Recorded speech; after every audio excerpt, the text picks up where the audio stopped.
Jay Shrek, yourmotorcycleguys.com. Every motorcycle has a peculiar thing that I look at. So let's talk about when you go and look at motorcycles anywhere. I don't care if it's Craigslist or wherever you might find them, right? And I use one of the most important tools. It's not my eyes. I mean, your eyes are always going to be what you're going to see, right? I bought a bike off Craigslist, and it was sitting in a guy's living room, which automatically you would think if it's sitting in the guy's living room, this is his baby, right? Because he's got it in his living room, okay? So I'm like, this bike's going to be perfect. And man, the miles were right, and the bike was right. And you know, I gave it a once over, right? I gave it a once over, and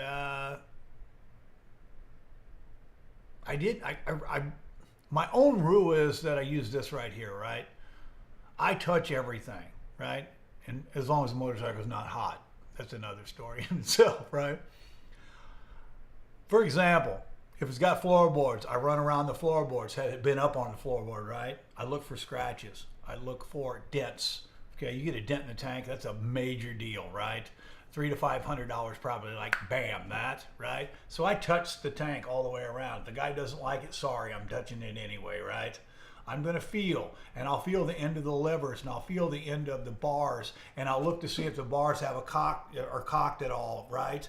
And I look to see if the speedometer, which is so just depressing in the state of Arizona, when you see a yellow dial, you know that the speedometer is really kind of faint and kind of washed out. The problem with that is it's probably been left outside.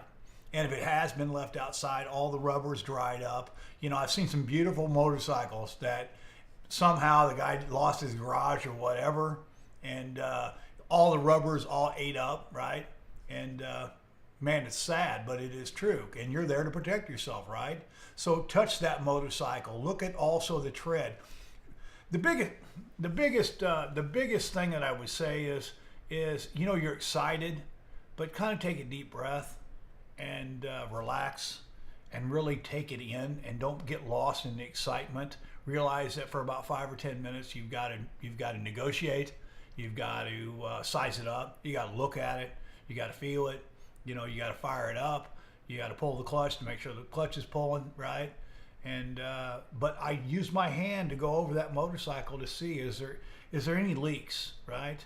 Is there any place on there that looks suspect? Is any of the gauges or dials yellowed? Doesn't mean you wouldn't buy it, but you're not going to pay retail premium price for it, right? And we're talking about even A-box title stuff, right? Still, if the bike has been left outside, that's not a good sign. I'd rather you drop the damn thing than leave it outside and rot, you know, the fairings and things like that could possibly be there. That could be a problem. So use your hand to go over that motorcycle to make sure that it's 100% before you fire it up and it gets hot, right?